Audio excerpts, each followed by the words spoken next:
Like, comment, share, and subscribe. Hit that notification bell in the upper right hand corner. Follow me on all forms of social media. Check me out at thatdrummerguy.com and enjoy the following presentation.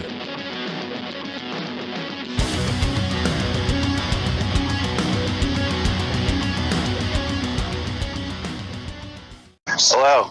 Hey, how's it going? Pretty good, man. How are you?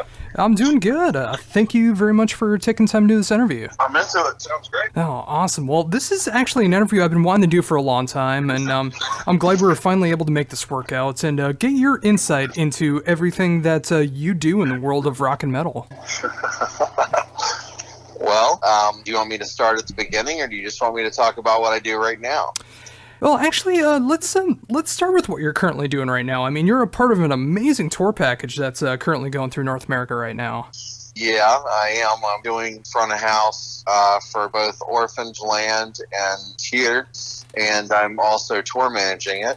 And I just finished last month with Serenia, and who's also a Norwegian band that I'm not sure if enough people really know about yet. I think they're really good at what they do. And that tour was super fun. And now I'm just on this one. I'm like doing 2 months back to back. And no rest. Yeah, and you know, with that, I mean, how is it to be able to go from these different tour packages? I mean, sometimes doing front of house, sometimes doing tour managing.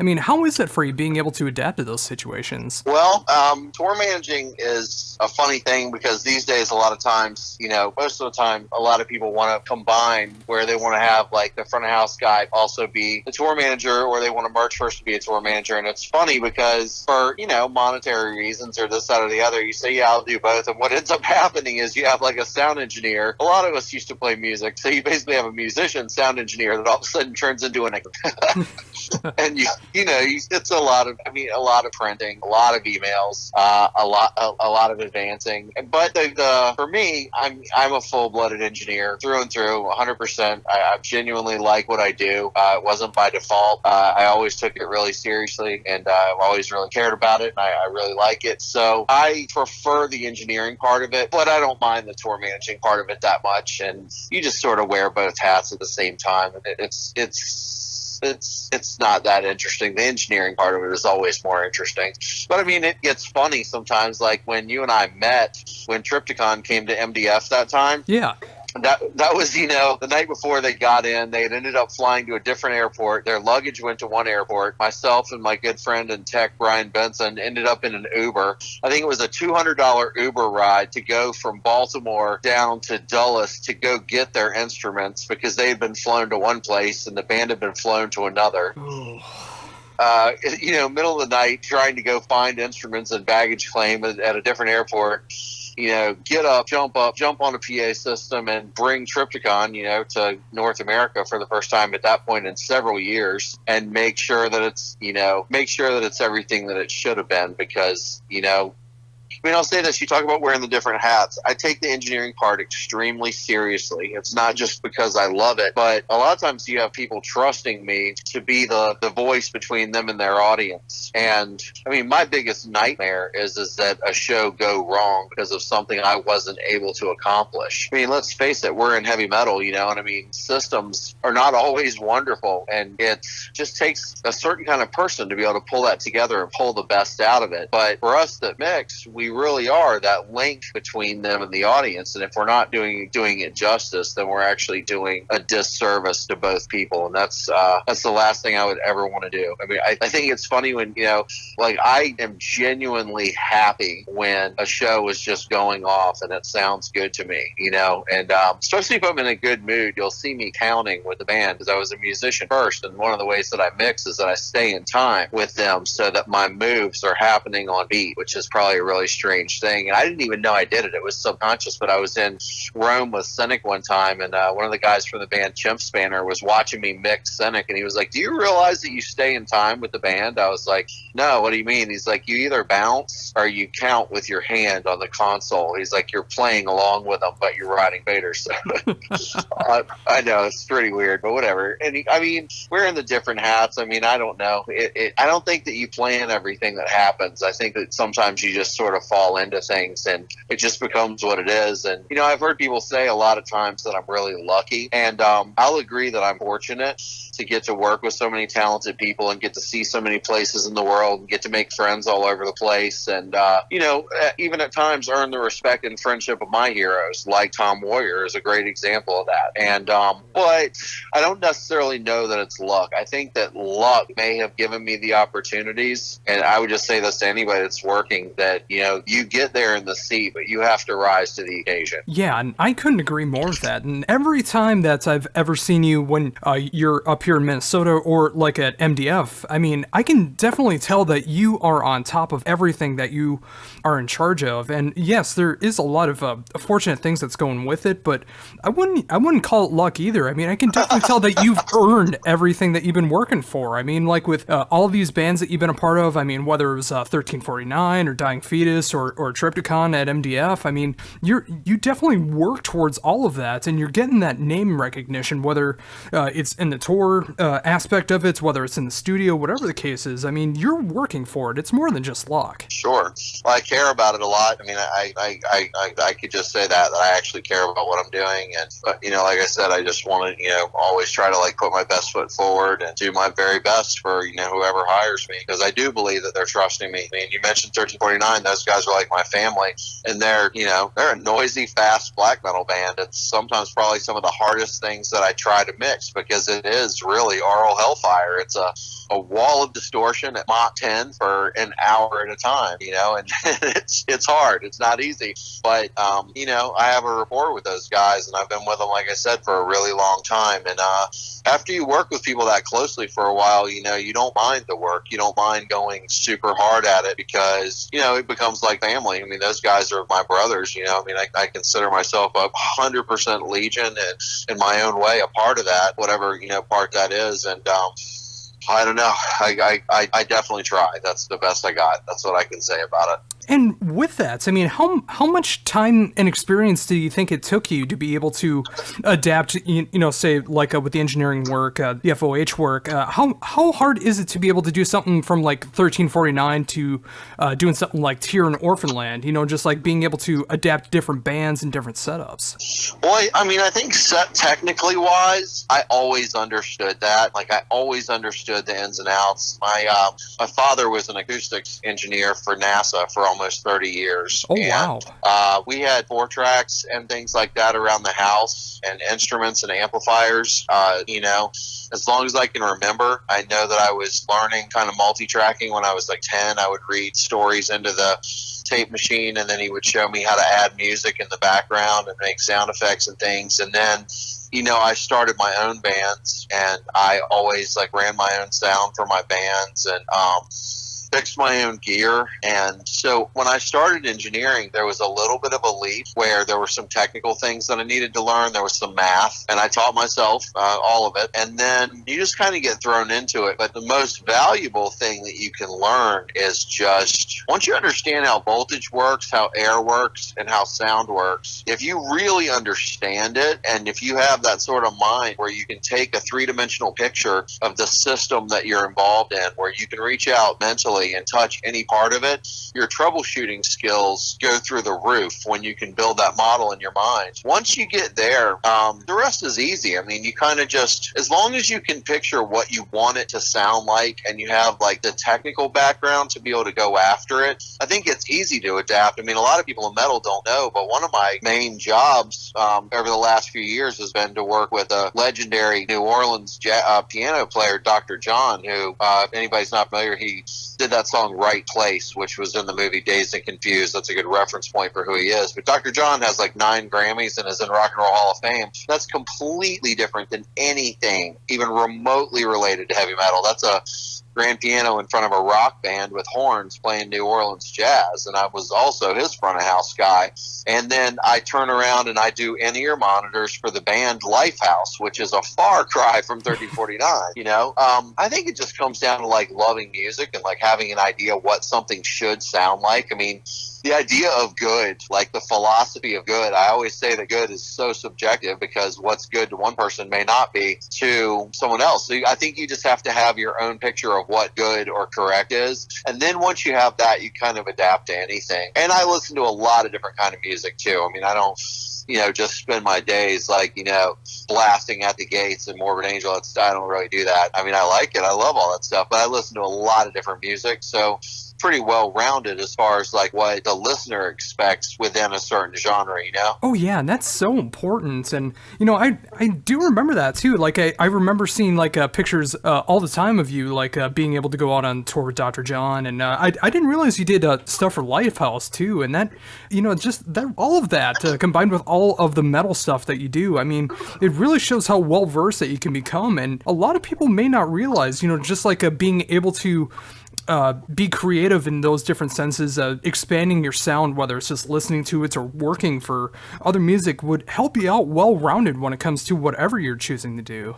Yeah, and I think that's a huge part of it. And as far as engineering goes, I think that you have to care enough to want to learn everything. When I started doing this for a living, when I started, decided this is what I was going to do for money or whatever, I was fanatical. There really wasn't internet, so you couldn't just look everything up on the internet. I read a lot. I wrote letters. I called other engineers that, sometimes they would talk to me, sometimes they wouldn't. I was just extremely diligent about learning everything that I could possibly learn. And, my career has been a pretty weird one. I started in live sound, and I have my own studio in the late 90s. From 2000 to 2005, I mixed about 300 hours of television for the Discovery Channel as a pre-recording mixer and sound designer.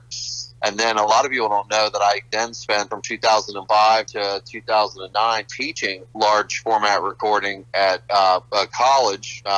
And then in 2009, I decided that, the thing to do was to stop talking about it and go and, continue to do it. Even though I was working the whole time I was teaching, I just kind of decided to move on from it. But I just think that caring to know everything that you can know is that's the golden ticket. That's the thing, as long as you're always learning, you're expanding, your journey doesn't end.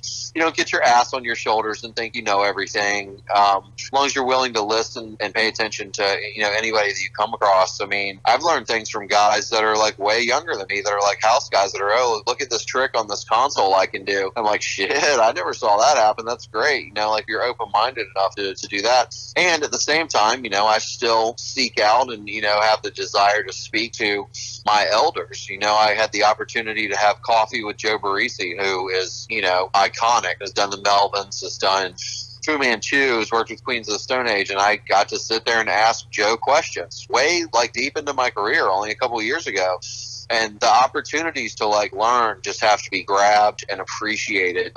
I'm good friends with Keith Andrews, for instance, who engineered Heartwork and a ton of other music. He's my tech for my studio. And I pick his brain constantly. I just am genuinely hungry to continue to learn not only about what we're doing now, but how it was done then. And, Yeah, and that is so important. And again, it's amazing to me. I mean, the fact that you were able to go from studio work into touring aspects to teaching and all of these things that you were able to do over the last couple decades, and just constantly learning. And that is such a great thing for people to really keep in mind, is that you're never done learning as long as you keep trying. I mean, no matter, just like you said, you were able to learn new tricks from people who started well after you did, and that is such a great thing to be able to see all these tips and tricks that you're still able to learn. Sure, absolutely. So with that, I mean, obviously you got to start somewhere, and it's great to see that you were able to grow up in this environment where you were able to learn all about these things with the sound and frequencies and everything. What was the first time that you ever really stepped up to that engineering position? Well, at the end of the band Eulogy that I was in for a long time, I cut my hand pretty bad. And I was really furious about it. And I said I wasn't going to go back to work anymore. I wasn't going to be an electrician anymore. I was furious. And my father said to me, he was in Virginia. I had been living in Florida for years. And said, well, why don't you go engineer? So I kind of compiled my resume of stuff I'd done. And my mom was in theater. I had done sound in theaters and stuff for her as a kid. I got a job working for a company called Donovan Audio as like an assistant. Like I loaded trucks and I got to work with the guys and they taught me a bunch of stuff. And but during that time, I ended up getting asked to run sound for a local glam rock band in Tampa that was called Tear. Not like the band I'm in with now, but TEER.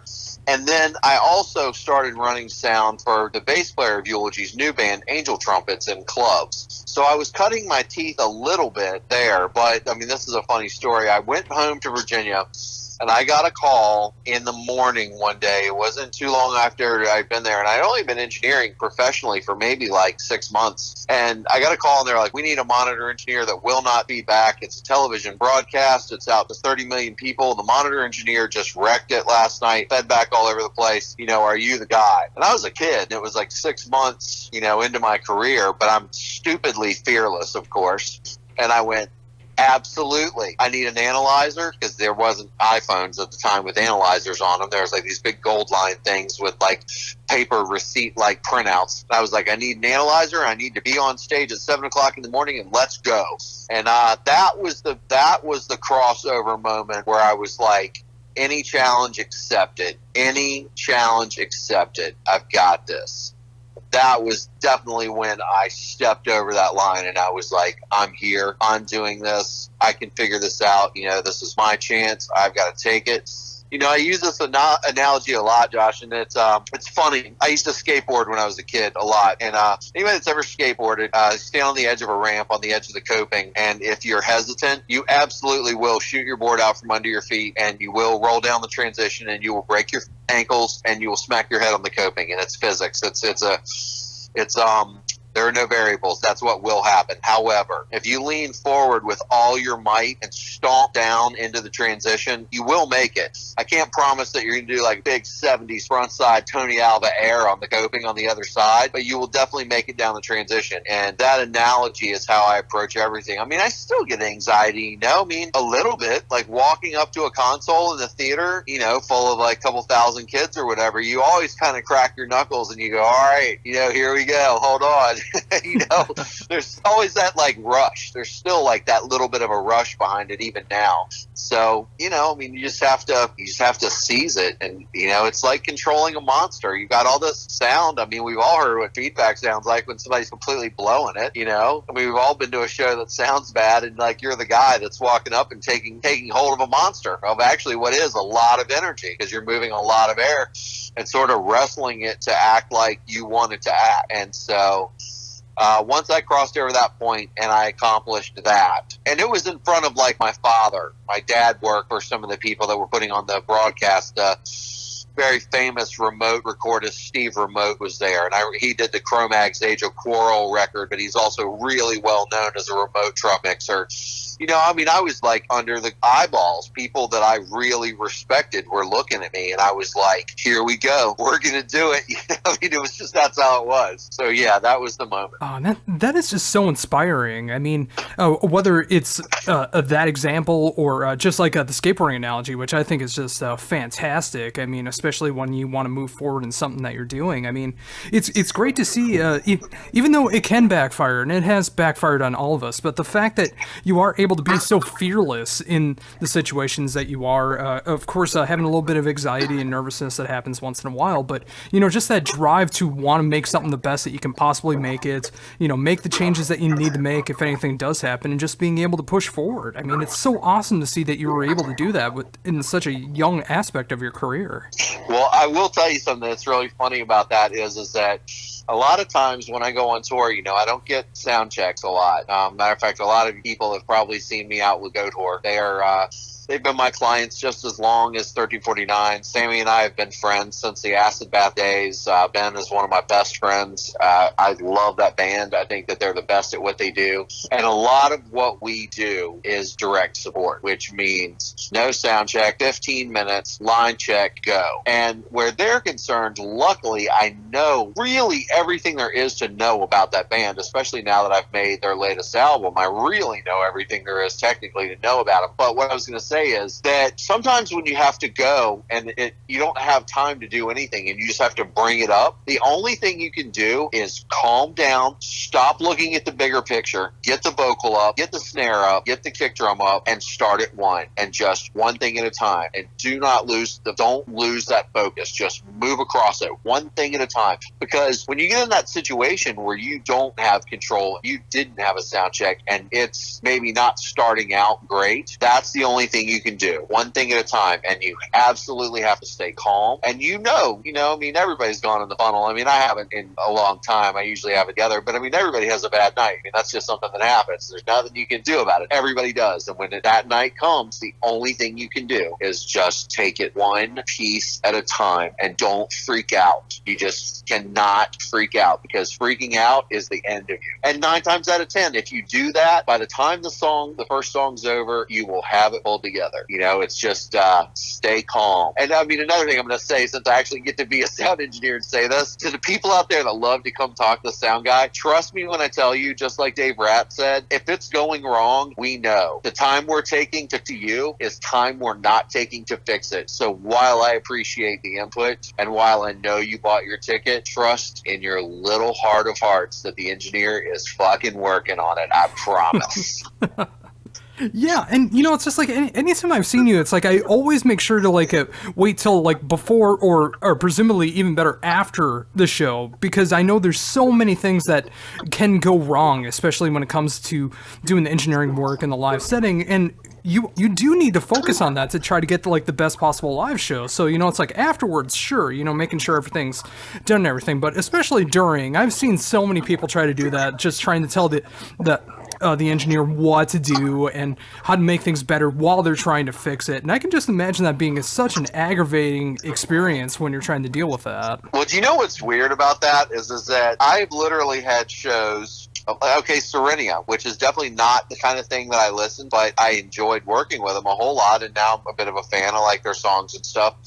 I had a show at a place on the East Coast. Out of respect, I'm going to refrain from saying the name. And the rig is terrible, and only half of it was working. And so, you do your best, and you get it happening. And I had, a couple people come by the sound board and say, man, that sounds really good. They're referencing what they're used to in their town. They're not really able to reference maybe the grander scale, like someone like me who hears it every night. But in the same breath of people stopping by and go, wow, man, this really sounds good. I had a lady come up to me drunk as hell and tell me that I absolutely ruined the show for her.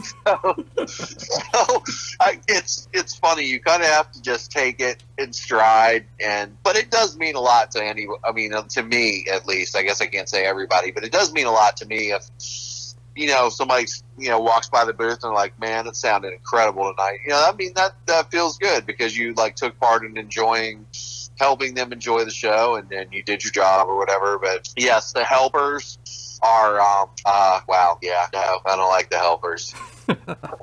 So getting back a little bit to what you were talking about before, you said you were able to help work tremendously on the new Goat Whore album. What's it like for you to be able to be in the studio and do work as compared to doing the engineering work on the road? Well, the two are getting a lot closer now in the way we do things, but I was a studio engineer really first. I was doing my own demos, 4-track and 8-track recordings. The live thing, like I said, was just kind of the need for a job. I think that I probably enjoy the studio more, to a point. If things are going well, I certainly enjoy it. But I don't think too much about it, because, now it's getting so much closer. Like, for instance, with this band that I'm working for, I'm using virtual soundcheck, and Tier, actually. I'm using virtual soundcheck every day. So basically what I do is I record the show into Pro Tools the night before, and then when I start the day the next day, I basically play back the show from the night before through the console, through the PA, and it's split out into channels just like they were on stage playing. So I'm essentially setting the PA up as if I'm mixing a record now. Wow, that is incredible. I didn't even realize that technology was already available. That's incredible. Yeah, you basically, you have input switching on the console where you can decide whether you're looking at where the microphones come in or whether you're looking at a card that's like USB for the computer. So essentially you can use your computer to play back their performance from the last night's show, and it's automatically going into your channels. And you're essentially able to stand there and work on your mix of the show. And it's been around for a bit, but in the clubs that are doing metal, it getting to this level, it only recently has with like the Midas M32. The Soundcraft stuff will do it if they have the Matty card in it, and the X32s will do it. Digidesign, like Pro Tools consoles, have always done it if you had a certain way of interfacing. But yeah, it's cool because I'm able to, like I said, I spend the beginning of the day basically mixing the show for that particular room. You can't always do that, but on this tour and on my last one, I'm able to. So that's really cool. Yeah, absolutely. And, you know, I can imagine that too. I mean, there's so many variables when you go from town to town, like the acoustics in each room, the equipment might not having a different sound compared to other things. If a mic drops out, a wire drops out, that kind of messes with things. You know, there's always going to be variables that come with that. But the fact that you do have something like that for these last couple tours, to be able to really be able to fine-tune things that you possibly might not have been able to on other tours because you had to focus so much on other things. I mean, it's great to be able to see that. Yeah, I mean, more so with the, you know, with the live stuff, I mean, it's artistic, but I'm also very utilitarian. Whereas when I work on records, it's a lot more of a creative thing for me. I guess that's the answer to your question. Sorry it took me so long to put it into words. Oh, not at all. That's the leap between the two. Live is semi-creative, but you're really just trying to transfer over what the guys are, you know, are on stage are doing. The studio, it's a lot more creative. Like, for instance, I'm a real big supporter of recordings made on analog tape. I really like it. I like Pro Tools too. I've been using it since like 1998, but I like the way tape sounds. And like, for instance, like with the Godour record, I mean, I talked to them on the phone and on tour with them for almost a year about what we wanted to accomplish before I even decided where we were going to record the thing. And then we went out into the studio in the middle of Illinois with Matt Talbot from Hum's place, which is called Earth Analog. And I recorded all the drums and all the guitars and all the bass to tape. And then I switched over to Pro Tools for vocals only because it would just be hard for me to punch through vocals the way that I record vocals if I was on a tape machine. I'm pretty quick with the punch on a tape machine, but it's a lot better suited for like guitars and basses and stuff like that. But it's a super creative process. And making a record, if you're with people that are interested in painting a picture with you, then you can really dig in there and use sound and use your techniques to come up with a certain vibe for certain things. I mean, but where live, your job is to really, I mean, of course, artistically, but mostly technically, just reproduce who they are as artists in the room at the moment. Whereas the record is you're kind of trying to paint a picture that's going to be there for a long time. I guess that's the trick. Yeah, and that's one thing I can definitely say about the latest Godour album and why I love it so much is because of the production work that's on it. I mean, it sounds so warm, it sounds so real and live, and it's great to see, you know, just like the fact that a band is wanting to work with analog still in this day and age and being able to just get like that really tight sound, and it shows the proficiency of the band as well too, because it's not always cheap being able to work with analog, so you really got to be on your game to be able to record that way. Oh, absolutely. And I also want to say, too, because I had a team of people that made that record, I was a producer on that record, and I could basically do anything I wanted. And what I did on it was I went and tracked it and essentially produced it from a performance standpoint. Like, Ben and I worked really closely on it together to get, you know, I always kind of felt like, you know, watching Godour, they would do a new record, and then I felt like after they toured on it for a little while, their songs would sort of like hit this interesting like comfort zone after they had toured on it for a while. So my big goal with Vengeful was to go in there and get that now, get that feeling of like when they lock in now. And Ben and I worked a lot on that. There was a lot of like discussion about vibe, feeling, and I mean, even when he was doing the vocals, I would be like, hey, You know, it's like, you're not talking to a microphone right now. It's this that are the reason we sleep in a van. It's the congregation. That's who you're singing at right now. That's who I want you to pay attention to. And Ben is easily one of the best frontmen ever in metal, in my opinion. And he's able to get that and, you know, and really pull that out of there. So what I mean by all that is just like, excuse me, it's you get in there and you're able to paint the picture. Now with that record, like I said, I produced it, I tracked it, I engineered all of that, and then what I did was I shopped it out to different mix engineers, because I know there's people better than me out there. I mean, I like what I do. I'm not saying that I'm not, but I had the opportunity and I had the ability to reach out to people I thought made great records. And I sent it out to a couple people, and I got a test mix back from each one of them. Everybody did a really good job, but the guy that stood out to me mostly because I love his drum sounds was Chris Common. And Chris has done Helms Ali from Tacoma, Washington, who I think are just one of the most phenomenal bands ever. And he had done, worked with Chelsea Wolfe. He had done like Pelican. I know he was the assistant on one of the Mastodon records. And Chris basically works for Omar from Mars Volta. And that's what Chris does. And they have a studio. And in this studio is an old API 4088 console that I believe came out of the record plant. And I thought Chris got the drums right. Like, he immediately did what I was tracking. Like, he brought that exactly like what I was trying to do. So I chose Chris's premix. The band agreed with me. And then I flew down there and I sat with Chris for like 3 or 4 days. I can't remember now. And we basically did the first half of the record together. And essentially, when I say together, Chris would sit at the console and do his thing. I would sit on the couch behind him and pet the dog Bo. And I would wait till Chris was ready, because no engineer likes some jackass over their shoulder when they're working on the kick drum talking about the vocals. And I let him do his thing, and then he would turn around and he goes, "Okay, I'm ready. What do you think?" I would scoot up to the console. I might make a little change on the vocals or on the guitar or something. I might ask for a certain effect here or there, and I would let it go. So I definitely was, even though I was the tracking engineer, once the tracking was done, I was absolutely still the producer.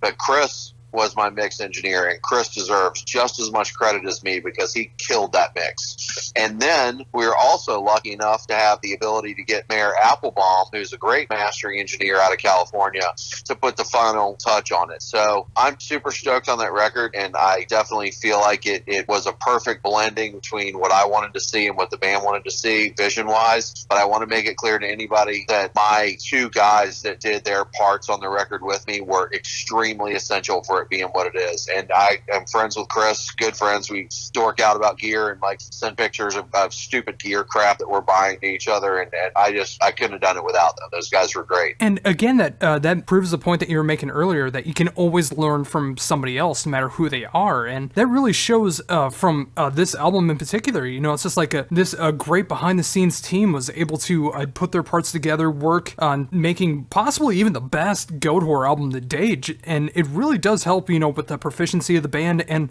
the team behind the console being able to do the parts that they do so very well. And it's great to see that you were able to get these guys to be able to get a part of it when it comes to mixing and mastering, and, you know, just like constantly learning, knowing that there's some people who might be able to do something better than you, and just work towards a greater goal. And it's great to see that happened. For sure. And I mean, like I said, I was a fan of Chris's work. I didn't really know him before this. And again, I feel super fortunate to have gotten to work with him, because he definitely understood what I was going for from the jump. He was super happy with the tracking. Like, it was one of the first things he said. He's like, I could do anything with this. The tracking's beautiful. And he did a great job, and so did Mayor. And you know, so it's the funny thing about that is that I make all kinds of records that I mix myself. You know, I mean, obviously, here recently, Wolfhammer just came out. That was me. I did the Exhumed record last year. I've done all the Gruesome records. I did the new Brutality record. It's not new anymore. That was the first one they had done in a long time. So I do all kinds of records where, I mean, I do everything on them. But up at that level like that, where you have a little bit more leeway of what you're able to do, it's really cool to be able to choose people almost like the colors in the picture to work with you to make it be the best. You know, I mean, I'm not, especially with Goatwhore,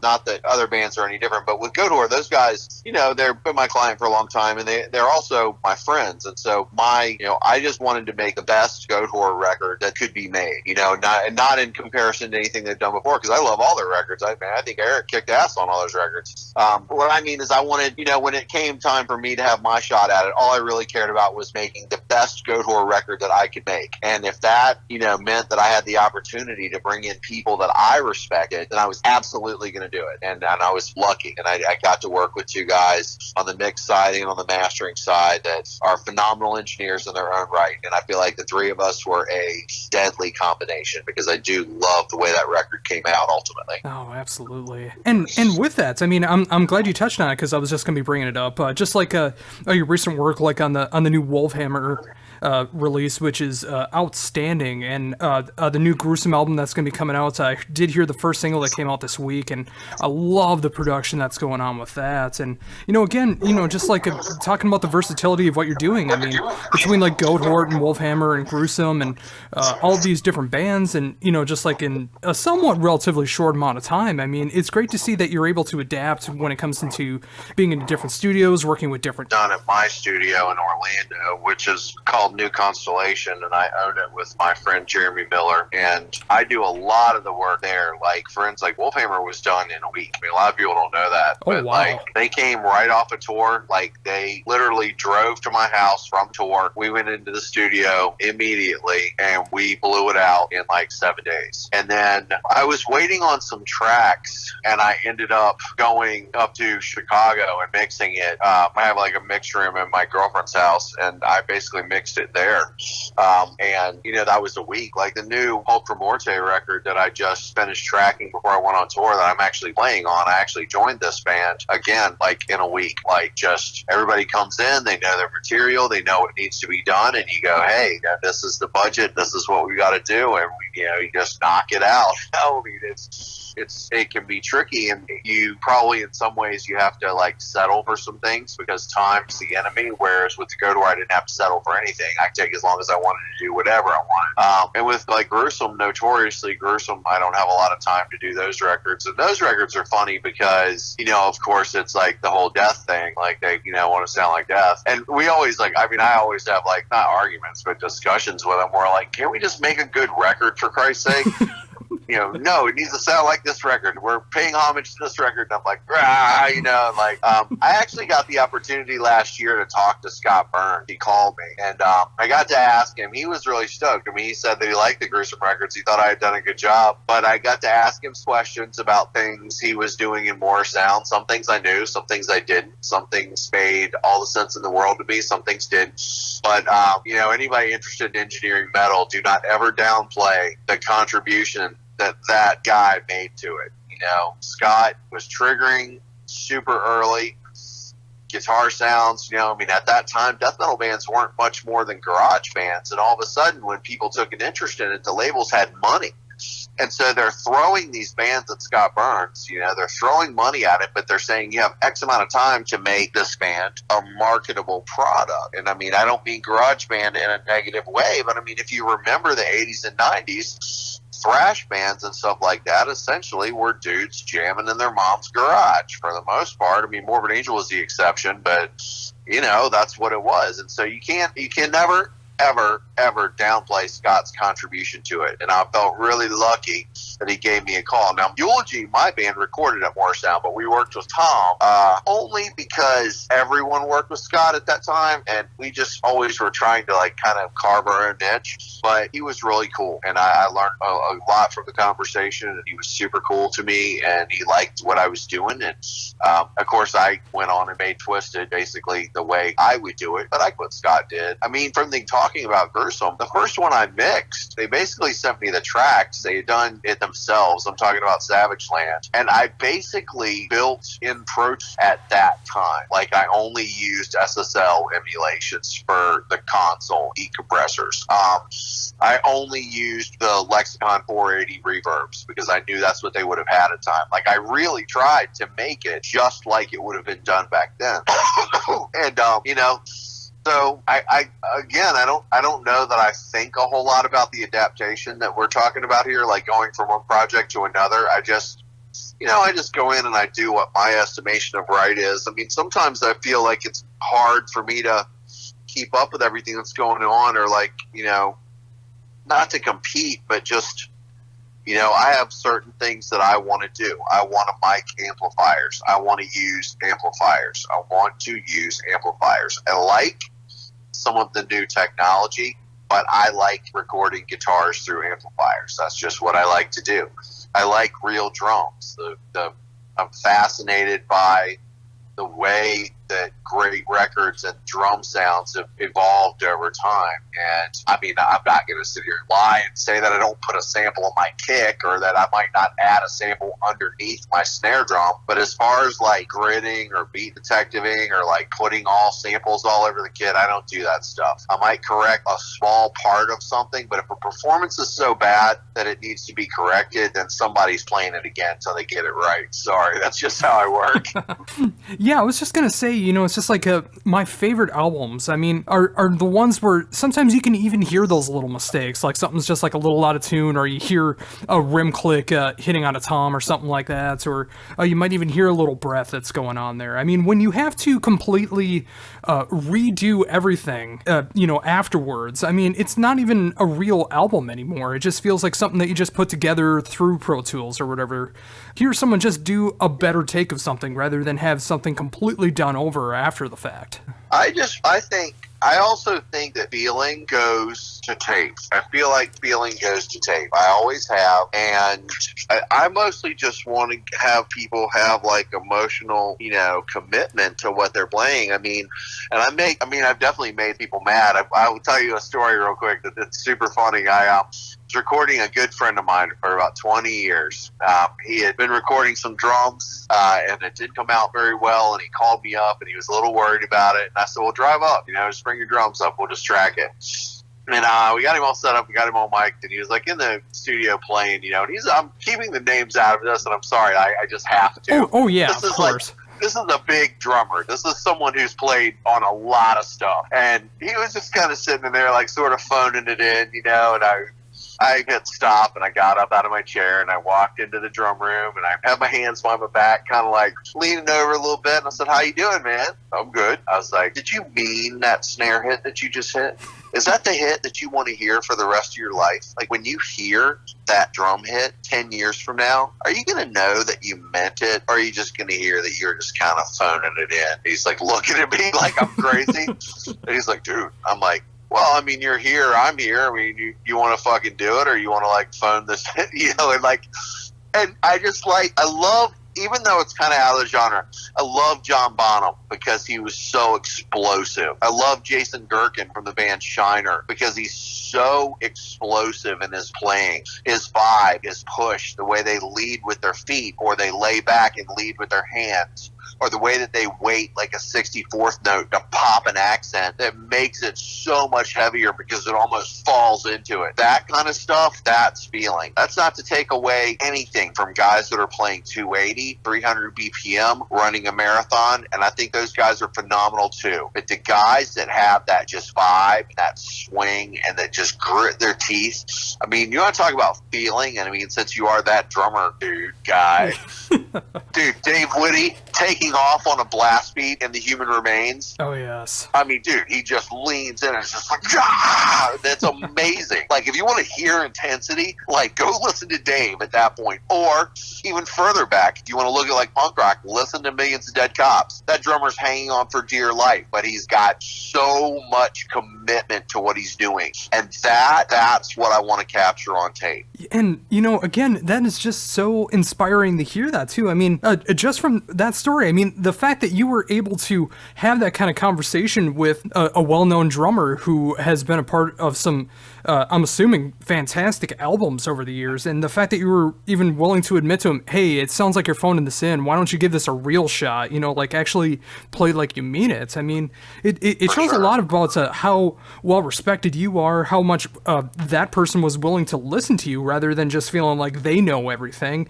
and, you know, just like constantly pushing to get the best out of people. It's so great to see that. I love music that makes you literally want to leap out of your seat. And, you know, I'm 45. I've been working for a long time.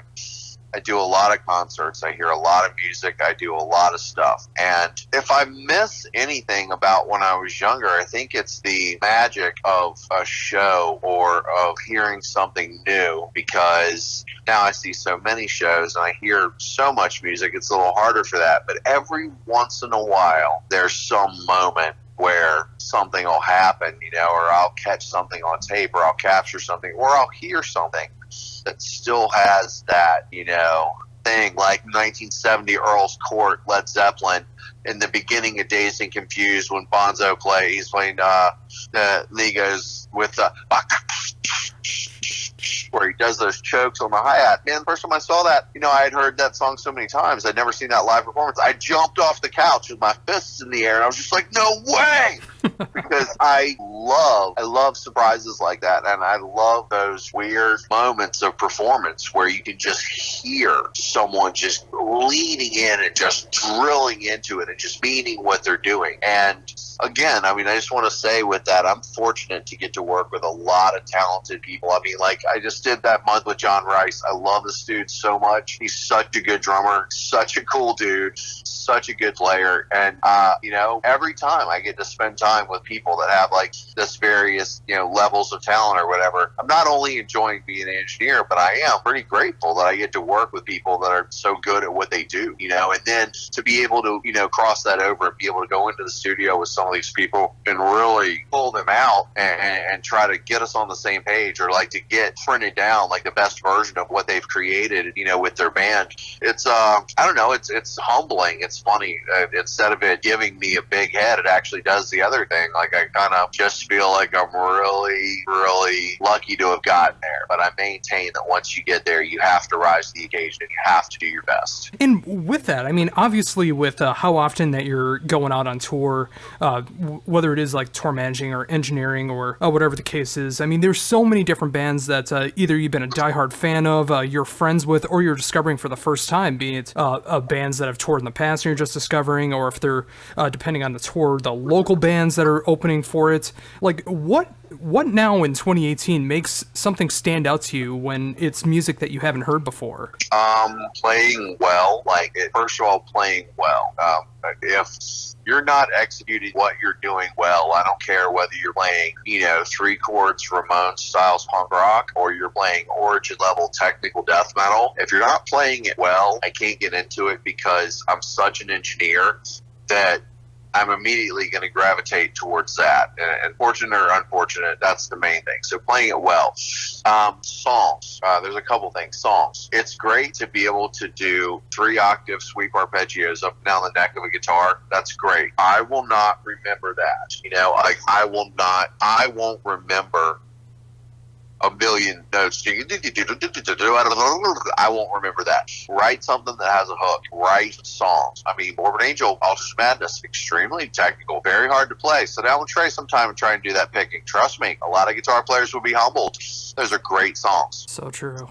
But at the same time, the opposite of that, Paradise Lost, Gothic album, is not super technical. All feeling, still good songs, right? Good songs. And just conviction. If I see a band up there and they're doing it and they just mean it and they're just doing it well, those are the things that interest me, I'm always probably going to be about feeling first, if the song has feeling or whatever, if it takes me somewhere, or I get any sort of emotional connection with the riffing or the side or the other, or there's something memorable about it, that's always going to draw me in. Beyond that, I know there's a lot of people are looking for gimmicks or this, that, or the other, and sometimes I think really, I think a lot of times people are bombarding, the internet with social media with, their band or their events or this, side or the other, and I think everybody should be able to play. I think playing music is really in a lot of ways for people. But let's face it, the world doesn't need 200 more Panteras. We had Pantera.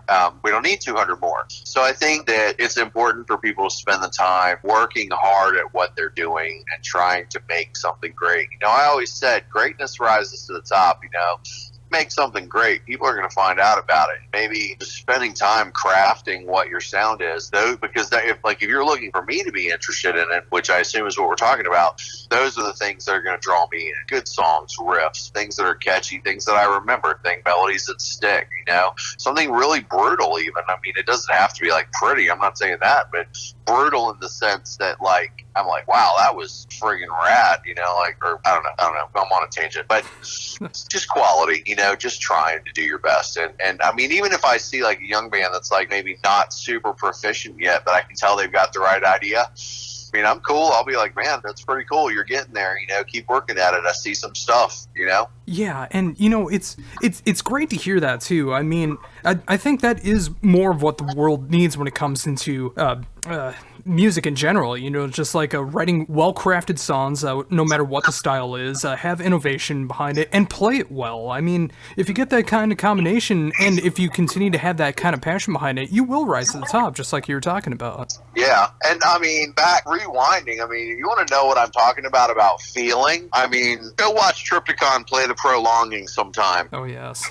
I mean, and if and I do kind of, I think, know where he's coming from on that song, it's moving. Like, it moves you. The same way that Neurosis moves you. If you've ever seen Neurosis live or ever heard them do, Through Silver and Blood live. Oh, yes. That whole chorus part, Windstorm Promise, that whole thing, it moves you. And then I don't know what it is, whether it's the combination of their intensity or just the fact they mean it so much, combined with the thing that it is so heavy and it is memorable. But just, I mean, to me, with like Eulogy, like when I play in bands, which I mean, even now when I'm playing with Volker Morte, I mean, that's what I want. I more want to do that. I don't want anybody. I don't need anyone to say, "Oh wow, look what an incredible like guitar player Jarrett is." I don't give a shit about that. If somebody comes back and says, "Man, that song blew my mind," I totally care about that.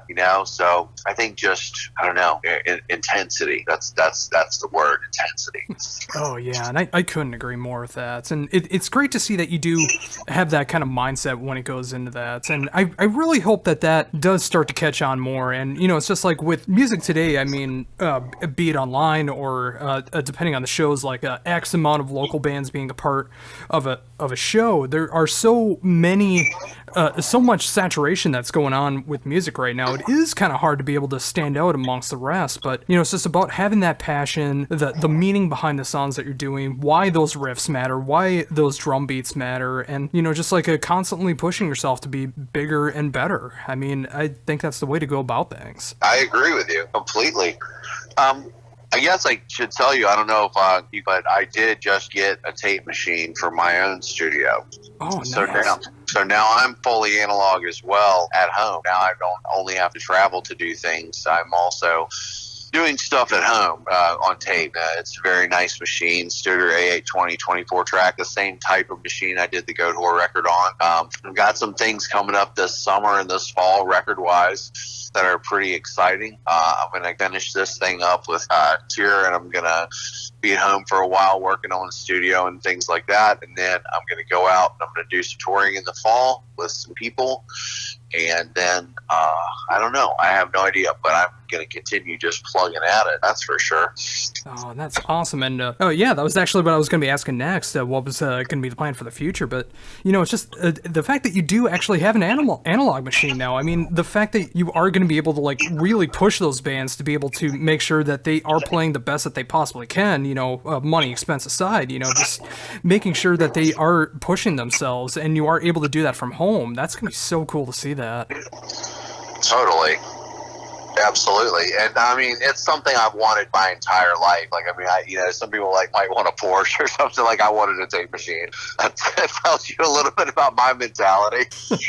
but that's such a great thing, though. I mean, be it a Porsche or be it an analog machine, it's just like when you strive to make something happen that you care about and you are able to put in that time, effort, financials to be able to make that happen. And now you're going to be able to get so much use out of that, obviously financial permitting on the band or whatever. The fact that you are going to be able to do that in your own home studio and be able to learn even more about analog than you did before just from being able to use it more, that is so cool to see that. I think that I think everyone's goal that does what I do, maybe not everyone, but I know mine, you want to create things that last. that live beyond you, you know. And I hope that I get to make a record like Heaven and Hell, for instance, that just absolutely lives on. That's a monument to its genre of music. And I've been thinking a lot about it lately, and I think that, you know, a lot of records that have that quality were done on tape. You know, I mean, not to say that I'm a purist, but that's kind of why I moved in that direction, and that is what I hope to do. I hope that I'm able to make records that just don't go away, you know, because that's the example of that you did it right when they like live on, you know. I think Vengeful's pretty close to that. I think I really like that record a lot. I mean, I listen to it, which is funny because I don't listen but so much to the records I make, mostly because I'm probably sick of them after I mix them, because you're just listening over and over and over and over and over again, you know. But you know, I that's what I hope, and I feel like Tape Machine is a big step towards that. I also feel like it's going to give me the opportunity to maybe bring some people that are used to cutting it together in the computer to not do it that way, to practice in the rehearsal space, to pull it together before they ever get to the studio, to come to the studio and the performance not be about execution, be about feeling, but for it to be about getting it done on tape, for it to be about committing and not keeping a million takes just in case, but deciding what the song is going to be now and committing to that. And I think that the Machine represents in a lot of ways the ability to be able to do all that with people, and I'm pretty excited about it, to be honest with you. And as a fan, I'm very excited to be able to see that getting into use as well. I mean, whatever that first band is going to be able to get that, what the 10th band is going to be able to use the analog tape, and, you know, just seeing that progression of your production and engineering work behind that. I mean, it's just going to be really cool to see what's going to be happening with that. Well, we're going to do our best. And I mean, eventually, well, I mean, hopefully I'm able to keep working. I mean, we do a lot of remote things that don't have anything to do with, you know, music that anybody listens to. We end up doing a lot of broadcast and a lot of remote work too, engineering wise. And I'm hoping that we have enough to, you know, build up some money. I mean, the next thing, obviously, I mean, I have a console now, but my goal next is to probably get like a Trident console. It requires some cash, and I'm, you know, just going to work really hard towards that and try and do it. It's all steps, you know, it's all a progression. That's the thing. I try not to get too ahead of myself or go crazy about what I haven't got to yet, because I always kind of look at it as like, well, it's one step at a time. Everything is, you know? Yeah, I couldn't agree more. And it's so great to hear that style of like pushing forward, you know, just like a step by step. I mean, it's always good to look at the bigger picture to see where you want to be, but there are steps that you need to take to get to that bigger picture, and it's great to see that you're in that line of thinking. Well, it doesn't do any good to, I don't know, to drive yourself crazy about it. But I mean, you have to be diligent, I think you do. If you really care about something, you want something, personally. No, somebody just, crazy. Never mind. Somebody just literally texted me while we're sitting here talking that a new Gruesome video had come out, but I hadn't seen it yet, and I didn't know, so I was trying to look and see, because I try to keep up with the bands that I work on. I try to see how things are doing. And as hard as it is, to be honest with you, because, well, I mean, I'm pretty honest in interviews, which is probably stupid of me, but I'm going to say it anyway. You know, if someone says something like negative about a piece of work I've done, or something negative about a band that I've worked with, it hits you kind of hard, because like I explained to you before, I kind of feel like these bands are trusting me to take care of them. And if something I did isn't as good as it could be, or, you know, whatever, where they're concerned, then obviously me being me, I feel terrible about that. But I do keep up with the bands, and I like to see what people think of the work that I've done or that we've done collectively. I've been really happy that Lecherous Nocturne's new record has been received as well as it has been. I was the mix engineer on that one. That was tricky. That's all I'm going to say out of that. But anybody that can read into what I'm saying, it was tricky. I'm starting to catch a little bit of that, and I see where you're coming from without saying it. I see where you're coming from. There was like, you know, it was tricky. And I've known those guys for years. Like, I've mastered a bunch of their records, and that I was able to bring that record forward. And I don't mean that in like a performance way or anything like that. I'm not saying that about them. That's not at all what I'm saying. Yeah. What I'm saying is that to get it to sound like it does was tricky, and I wasn't really sure where it was going to go or how it was going to be received. And I'm really really happy to see, probably for the first time on one of their records, them getting the recognition, especially Kreesh, the guitar player, guy that writes a lot of it, getting the recognition for the talented guy that he is. And, I keep up with what people think about the records that I do. I mean, I go and I read the reviews and things like that, and I probably shouldn't, because they say nobody should read their own press, but I do. I do read it. There are things that, the funny thing about being an engineer, you got to remember is that no matter how closely attached you are to somebody's record, it's their record. And even if you adamantly disagree with a decision they're making, at the end of the day, you almost have to make it work because it's their record. Some bands will leave me alone and let me mix it by myself, and I'll send them the mixes, and they'll say, can you change this? Can you change that? And that's the end of it. Other ones, are way more hands-on, and they're driving you crazy on the level of a guitar solo by a DB, and you want to pick your computer up and chuck it across the house, or you may be in a situation where you feel like the overheads need to be louder, and the band is like, no, and that they need to be, but you just kind of do what the band asks, and then they come back to you and go, oh man, I wish we'd listened to you. That's a little bit hard sometimes, but you have to remember at the end of the day that it's their record, and that the idea is for you, again, to be the vehicle between them and their audience. And I mean, that is really what we do. And, but it's a nice place to be, because you do, even if I didn't work with Godor, if I listened to their music, they would still be one of my favorite bands, just because I love what they do. I think they're the greatest rock and roll band in existence right now. And I know that people are going to be like, what do you mean rock and roll band? Trust me when I tell you, you watch Ben on stage playing their guitar, they're a rock and roll band, man. I'm sorry. But it's so true. To be able to get in there and be a part of some of those songs, like when we were doing, I think we were doing Chaos Arcane. So been a part of the idea of going from the character from the H.P. Lovecraft story of the Messenger to being Nihil or Lothep or whatever the hell it is. You get to be a part of music that you love, and you get to play the ultimate instrument, which is a band. And that is a really great place to be. And that right there, I think that's a fantastic note. Hearing all of this great stuff and just having a really great, true interview. It was amazing to be able to pick your mind and see how things come together the way they are. And I appreciate you taking the time for that. Hey, man, thank you very much. And anytime at all. Be good. And I just wanted to say, thanks to everybody I've had the opportunity to work with. And thanks to you for doing the interview. And hopefully I'll see some of you guys and girls out on tour, and everybody enjoy whatever I'm working on. And do me a favor, if you hate it, tell me after I'm done, because I'm busy. And all right, cool. Well, thanks, Josh. I'll talk to you later.